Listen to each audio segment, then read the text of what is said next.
Well, good morning, everybody, and welcome to another session of Real Estate Insights. I'm really excited about this session we're going to have today with my guest, Karl Kuhn, who specializes specifically in reverse mortgages. And we're going to talk about the reverse mortgage, but I really want to drill in for my realtor friends on the use of the reverse mortgage for purchase, which I think is highly underutilized. And as I'm hearing out there in the marketplace, listings sitting in place, this is a tool if any of those listings are with, or if you have buyers, either way, with 62 years of age or older as the qualifier. So that's what we're going to get in today with Karl, and just give you kind of a brief overview in terms of the market. We've had a good market year to date, thankfully.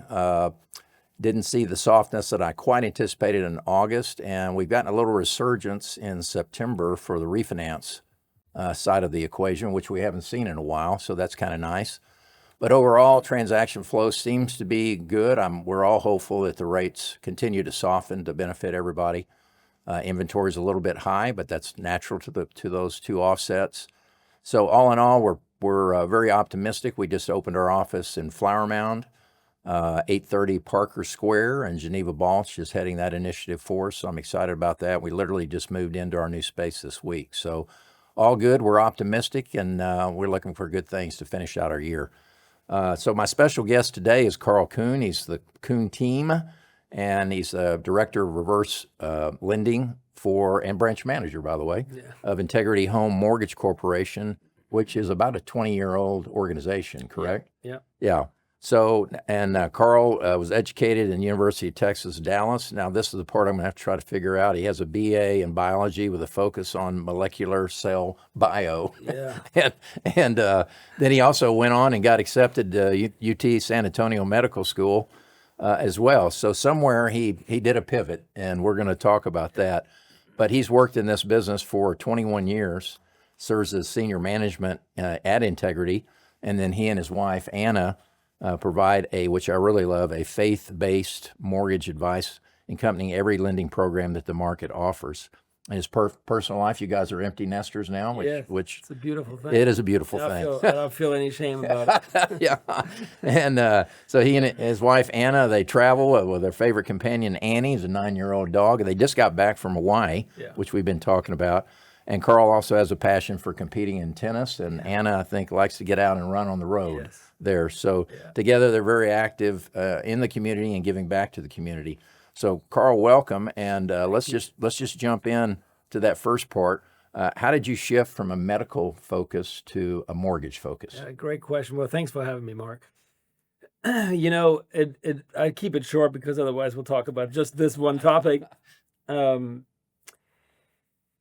You know, I looked at the expenses of where I was going to be as far as debt is concerned, being done with my medical endeavor. Right. And I was like, I'm not going to be a slave to my debt.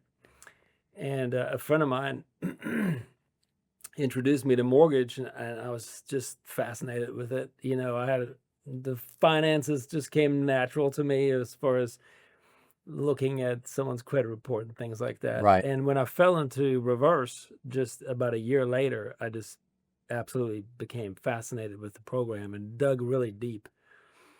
And it has become a calling. Too many people just don't understand it. But in some ways, I think most people can agree to this, is that financial stress is very similar to, health stress or having bad health. So in a way, we're still helping people with something incredibly important in their lives, right? So there was a time, 15 years ago or so, where I looked at myself in the mirror and said, hey, is this what I want to do? And you have to have that conversation, that honest conversation, because there's ebbs and flow in our business. And as we all know, we get challenged all the time. And how do you survive the industry is by being singly focused on making through it.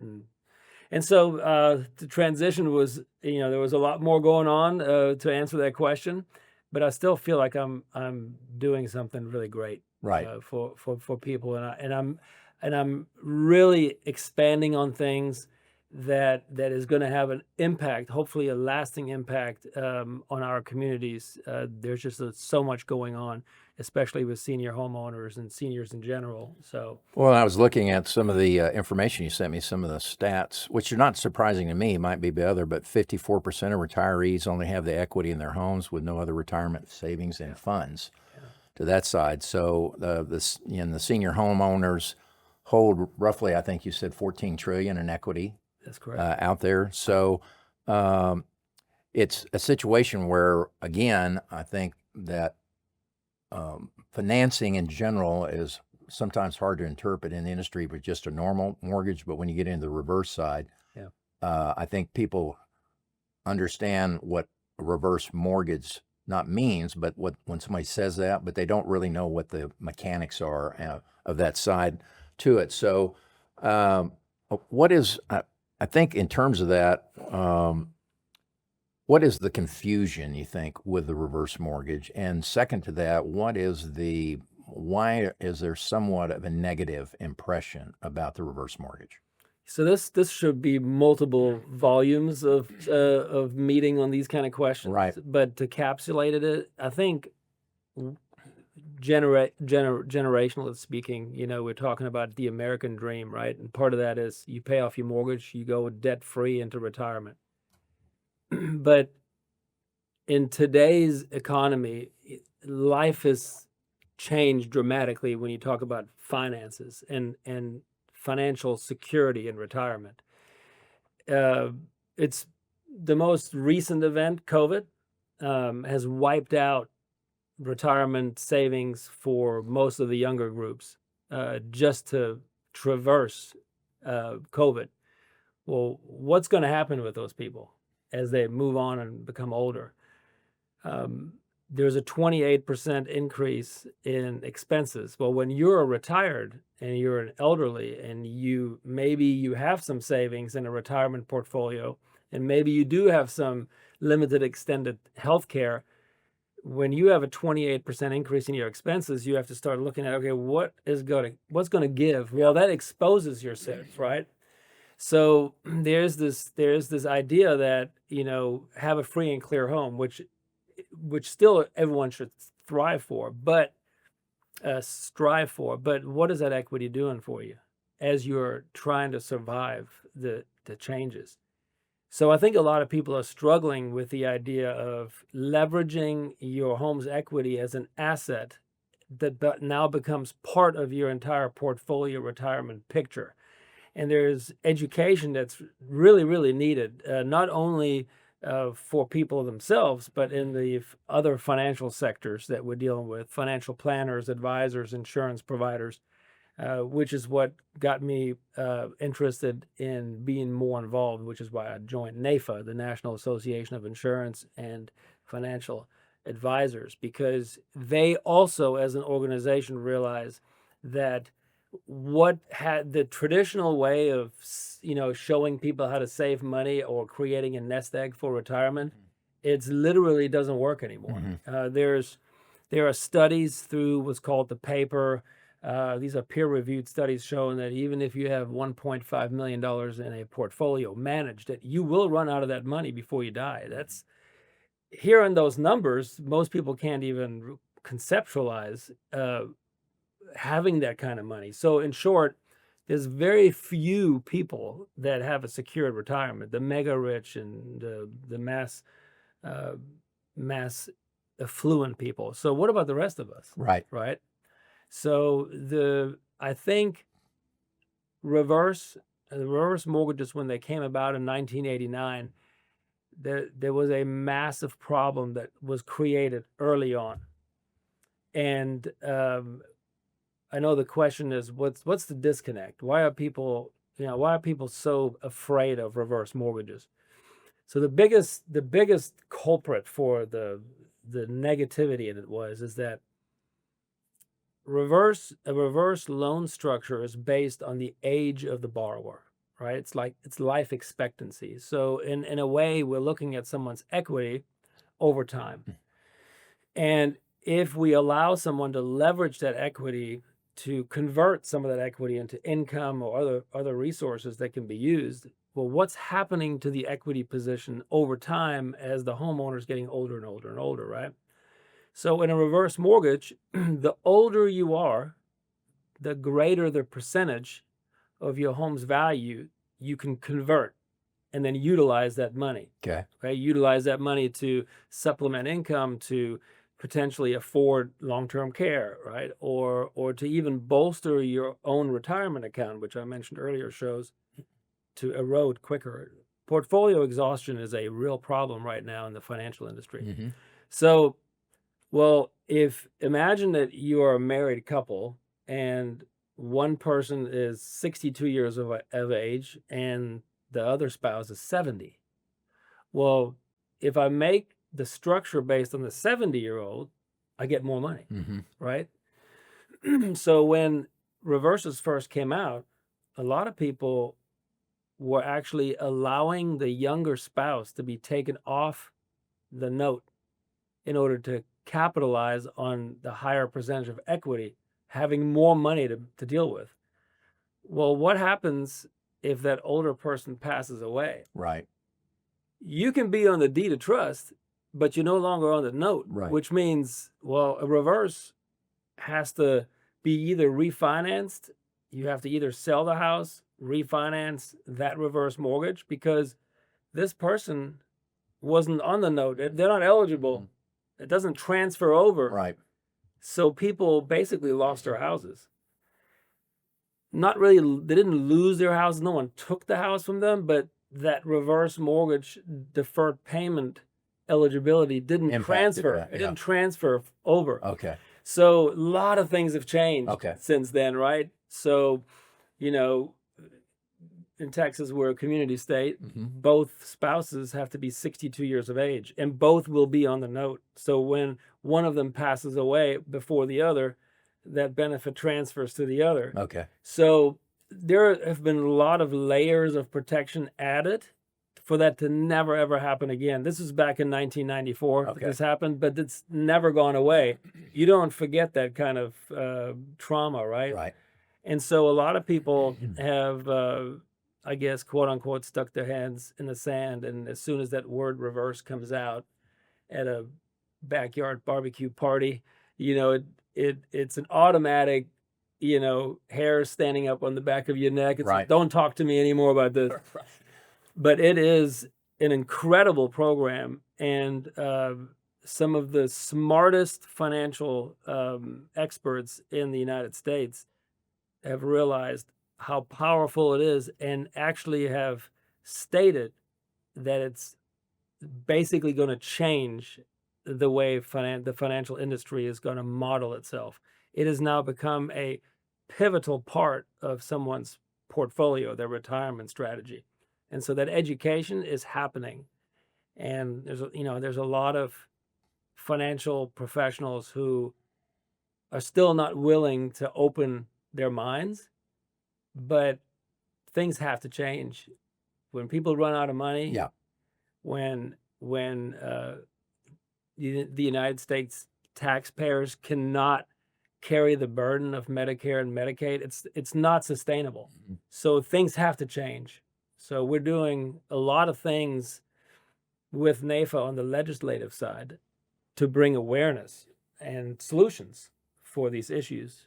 Now, and this product is an FHA product, correct? Correct. Still? Okay. Yes. So it is. Does that make a possibility of being assumable in the event either whatever happened that they decide they want to sell the house? Is that a component that they could assume an FHA under a reverse or not? So the statement is somewhat correct, but so because a reverse mortgage is based on a specific person, once that person no longer occupies the property, let's say the person dies, right? So technically they don't no longer occupy it. That reverse mortgage must be dissolved. So that trips it. Right? That trips it. Okay. So it is assumable in the sense that, let's say someone, an heir comes in and says, well, I want to buy this house, assume this note. Well, they would also have to qualify based on life expectancy. They would have to be 60, list minimum 62. Right, but they couldn't assume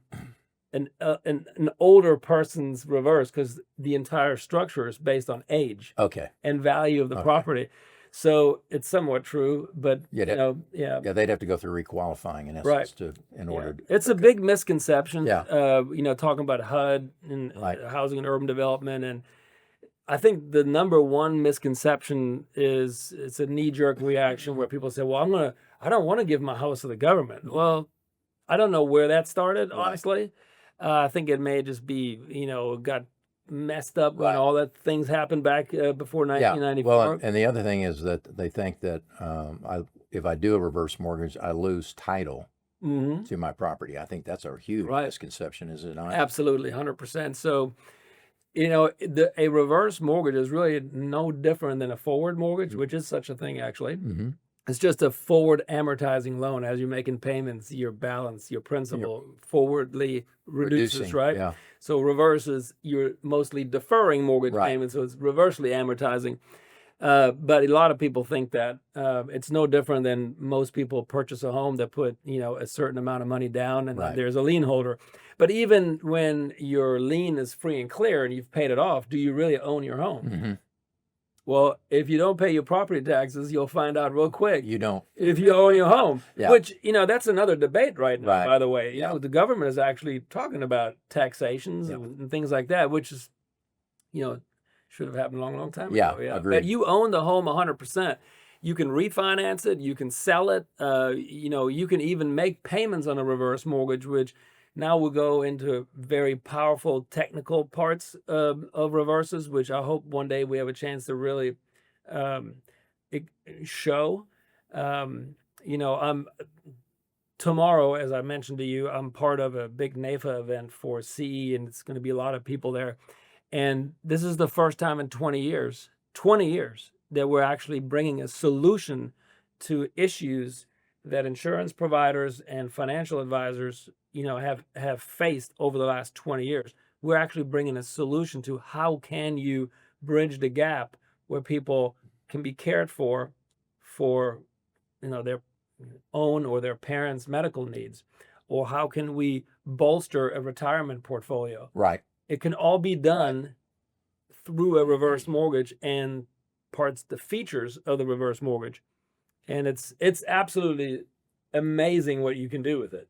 Now, there's more than one option if you do a reverse mortgage in terms of the sourcing the equity. You could get a lump sum, or you could do a credit line as well. Is that correct? Yeah. Reverse So mortgage credit. let's we'll try to keep it real simple. So when we talk about reverse lending, there's 20 different programs. What most people know is the FHA, home equity conversion mortgage, the HECM. Okay. Right? Got it. And it's very specific, based on the home's value and the age of the youngest borrower. There is a percentage of the home's value that can be converted into money, right? That money is not all given at the same time. It is given as cash proceeds to, you know, as actual lump sum of money. Loan closes, 3-day waiting period, right? They have a funding period. And then that first sum of money, it can be deposited for the borrower, and they can use it in any which way they want to, eliminate other debts or whatever they want to use that money for. They don't have to take any money if they don't want to. Right. And there is the other part of the money is held in a line of credit, and that cannot be touched for 12 months. And what's unique about this line of credit, very different from what people think a line of credit Bank line of credit. Right. Yeah. This is a line of credit that actually has a growth rate equal to the mortgage rate. It's always equal to the interest that they're paying on the money that they actually got, right? And so this money sits there and it's actually growing and growing and growing and growing. And that's the powerful part. That's the part that can be used to subsidize income and do other wonderful things with. Because this money is growing and the IRS cannot tax it. So the money sitting in it can't be taxed, and the growth of the money cannot be taxed by the IRS. So for anyone who's listening that's a financial planner or someone who might be a real savvy strategist, financial strategist, what would you rather have? Would you rather have a home free and clear, all the equity that you can't touch unless you do something? Right. You got to sell it, Right. right? It's an asset. Right. Or what if I converted that equity all into this line of credit, and that line of credit just sits there and gets bigger and bigger and bigger and bigger and bigger, and it doesn't matter if the value of your home drops. That line of credit sits there and it's secured. Even if the housing market busts, that line of credit still sits there, and I can withdraw it, and it's a non-recourse loan. It doesn't matter if that money sitting here is greater than the value of the home. You can air that to somebody. You can withdraw it, and you can walk away. Wow. Powerful. Very powerful. Yeah. Yeah. Yeah. Well, that kind of covers kind of, as I would say, the fundamentals Yeah. of We can go in the weeds reverse. here. We could go deep in the weeds, but as you and I had talked about, I really want to now activate a discussion about the reverse mortgage Sure. purchase, because we, over the last, let's just say 3 months particularly, many conversations that we have with realtors say listings aren't selling.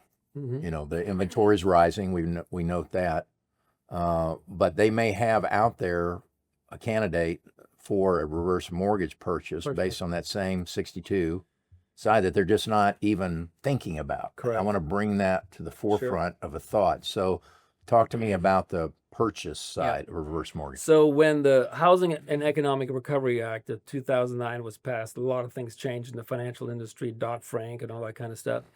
During that time, they also added the reverse for purchase, and it was basically a study done between AARP and the powers of reverse FHA, and realizing that the housing market was accelerating beyond the income of especially a senior. Okay, and the market study involved 65s and up. And so, in essence, if someone, an elderly, tries to sell their home, the proceeds from that sale would not be enough to go into a new home, Right. without having a payment, right? Yeah. So there's and a then gap worried there. about the rate increase. That's right. What the rates are at that moment in time. Right, there's a gap there, right? Yeah. And so, with other statistics that we know, is that a majority don't have the ability to get a loan out for the difference. They don't have savings. They don't have a retirement account to go get that extra money from.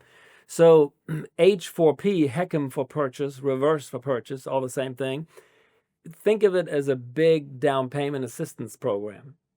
Okay, so at the earliest age of 62, it's about a third of what the home's value is. So as an example, let's say that you want to buy a $300,000 house, but the proceeds from the sale of your home is only $200,000.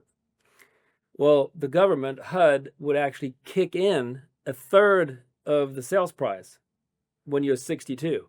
The older you are, the greater the down payment. Back to the age again. Right? Exact Yeah. same thing. It's Yeah. all based on life expectancy. It makes sense, right? So someone who's 62 is going to live longer, just on an expectancy level, than someone who's 70 or 75, right? So we have all these insurance tables. It sounds kind of cold and crass, but that's what we have to go off, right? Right. So by the time you're 65, they'll give you 45%. So now imagine this for a minute. And so we have the data on this. I think last time we talked, I mentioned in Plano, I just pulled this up one time. I pulled up terminated listings of homeowners of single family residences 62 to 99 years old. And we came up with like 1,800 records. Oh my gosh. So this is just Plano, right? Right. In 12 months. Right. So in 12 months, there basically were senior homeowners that had an equity position anywhere from 70 to 100% that wanted to sell their homes, but for some reason they terminated their listings. Well, why is that? Well, it's the same thing that we just talked about, right? They want to take the proceeds and they want to buy something else, but not have a mortgage payment. But they're reluctant, and this is all data. This is all proven data. They're reluctant to go into a retirement account because that's their income. Right. You can't mess with that. It's very limited. Mm-hmm. They can't get another job, right? And so what happens? Listen, I used to give a CE course for realtors for 10 years, and it's just has just never really caught on. The reverse part just never really caught on. So the other half of the reason why this is happening is because the real estate agent just doesn't know where to turn. The typical solution is, well, here's a $300,000 house. You have 200,000. And surely you can make up the difference for the 100,000. But statistics show that more than 54% of baby boomers who are turning 65 today. So we have roughly 11,000 baby boomers today turning 65, every day, all year, for 2025. 54% of them don't have two nickels to rub together. Right. No savings, no retirement, no insurance, Right. but they have the equity in their house. Yeah. And they're not selling because they can't afford a payment, Mm-hmm. and because they're not being shown the way to get into a different home.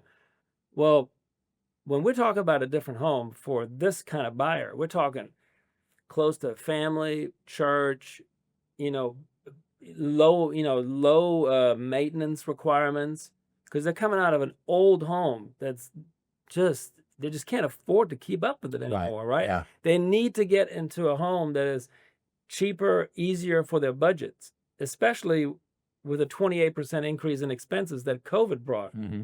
They're trying to right-size the ship somehow. There are thousands of these sellers in every city throughout the United States, and they're not being shown a way to do it. And conceptually, I imagine it's hard for them to think that I can do that, go into a new home and not have a payment. Correct. Right? Correct. So, which is a beautiful thing. Correct. I mean, we can have so many discussions on this, right? I mean, if even at our younger age, we all traverse challenges. Kids aren't expensive; they're pretty expensive, Yep. right? I mean, Yep. you can have a situation that can happen, a Right. medical thing. Imagine that you owned a home and your mortgage company called you up and said, "Hey, I know you're struggling, but you're a good customer. As long as you occupy and take care of the house, we're going to let you defer your mortgage payment." But it's fair to say that if you do that, we're going to add that to what you your owe, right? principal balance Yeah, can grow. we're going to, and then when you sell, you owe it. Yeah. That's a reverse mortgage. Right. Imagine you had the option to do that. Would you be able to create a retirement account? If you didn't make the mortgage payment, but you weren't getting kicked out of your house, Mm-hmm. and you took $2,000 a month and you invested that in a retirement account, what do you think you would have in your retirement account? Because ultimately, everybody wants to age in place. They want to stay in their home. They do want But to. what if I told you that you can stay in your home, and I'm not going to take it from you? Right. We're just trying to we're trying to leverage this as an asset to help you retire. Now, when you combine all the forces, the retirement advisors and the insurance agents and the mortgage industry, and you lift it all up together, I think we might be able to do something. Right. Right. That's the current effort that's going on. Okay. Yeah. Cool. Well, we've run through pretty quick, but some good content. So one of the things Carl and I are going to do is put together a sort of I'm going to call it a series of. That'd be great. Yeah, I want to get out here into the real estate community. Yeah. And we need to educate them about Yeah. this tool Yeah. and get them comfortable with it, because I think it opens up sales opportunities that they're just not aware of. Yeah. And think about the homes that they own. The homes that they own are the homes first-time home buyers are looking for. Right. That price point. Yes. It will help so many individuals. Agreed. And the real estate agents, we're all in a way in this industry, we're struggling in certain ways, Yeah, right? I yeah. mean, it's a different industry. Yeah. And we got to find ways. We got Yeah. to find ways to be. Because there's still a sense of volatility Absolutely. and anxiety about the space that we're all in of dealing with real estate. Yeah. And, a good month and you start to feel a little optimistic, and then some environmental changes that we don't Absolutely. control happen, and then production Right. goes back down again. So you've got the real estate community, particularly, you need to lift your eyes open Yeah. a little bit more and consider some of these options. sure. So as a takeaway, what would be 3 things that you'd want our audience to sort of remember about our talk today? Is anything that jumps to the forefront? Yeah. So NAR noted in 2022 that 39% of buyers were seniors, 65 and older. That's a big percentage of buyers. So it goes without saying that we need to get a little bit more involved in these programs for seniors. And so the takeaway would be just learn a little bit about it. Don't be afraid to bring it up. There will be some resistance, naturally speaking, but this is education. I created an entire team and all the resources in order to answer questions. We were talking about Charlie Kirk earlier. We can't get upset about the initial knee-jerk reaction we get from people, because people need to know. They need to learn this program. It cannot go away. It won't go away. It's going to become a bigger part of what it is we do. Well, and with the aging population, That's right. It's going to become more That's right. relevant. Yeah. Yeah. I mean, we have a booming elderly Right. elderly population. In the next 20 years, it's going to be 1 out of 5 in the United States is elderly. Yeah. Or senior. So if you want to stay in this business and be relevant, I always tell my loan officers this: it's like, do 2 things today. Do something that makes you special, right? Specialize in something. Mm-hmm. And what makes you relevant today? Because isn't that what you had to do with title? Yep. How did you survive COVID? As a loan officer, as a real estate agent, how are we traversing, how are we changing in order to deal with the current market? Yeah. It's a constant, never-ending, improvement all the time. Right. And reverse, with all the statistics that are out there is no place to go other than that program. I agree. Yeah, and I'm 70 years old, so I know it's out there, and I'm fortunate to where I sit overall, but I also know that I've got that as a resource in my future when I retire.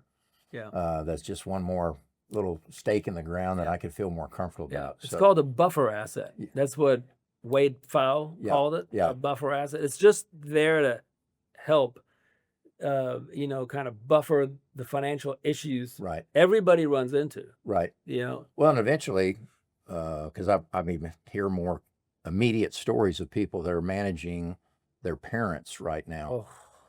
Different segment. It's a totally different segment, but this is one of those opportunities of how they can help a parent, and I'm seeing this more and more and more with the elderly parent, and what am I going to do, and how I want to keep them where they are. Hey, don't want to put them into this place. How am I going to deal with this? Moving in with us, yes, but that creates anxiety for the family unit as well. Absolutely. This is a freedom opportunity. Absolutely. That they can Bradley Cooper, the actor. Yes. Well, he recently found out how expensive it is to care for his parent. And so we're actually locking arms with Bradley Cooper, who has a series that was on TBS. Excellent. Because he was like, I cannot believe how expensive this is. And you're talking someone who's got money. Yes. Right? And so there are some statistics out there for the Gen Xers that are coming in now that's even scarier than what we're dealing with the baby boomers, which is why we need to be at the tip of the spear. We need to get on it now. And because you're going to be left behind, in my opinion, if you don't know at least something about the program. Right. People are going to need ways to buffer, finances. Well, I think in closing too, I think the key thing is you've got to have somebody that you can go to that you trust in the space to that side. And that's what I love about Karl and his organization. He's faith-based, which I think is important to this, because particularly when we're dealing with the elderly community, if you will, to that side. And finally, to reach Karl, then we're going to throw that up on the screen. Contact and the website, reversewithintegrity, which I love, .com, is where to go to get some information, and then reach out to Karl. You've got his phone number, his email address there. He's ready to hear from you. We're going to have this link out on social media, but you'll be hearing from us. We're going to be putting some training together and education together, and we're going to be advancing this cause, which I really believe in is beneficial to us all. So thank you, Karl. Thank you so much. Thank you very much, Mark. Thank you very much. Time with me today. I love it. Yeah, we can do this all day. I know we could. Yeah, we could talk forever, but they want us out of here. So that's it. That's a wrap for us, and thank you for joining us today, and we'll see you next month. Thank you. Ciao.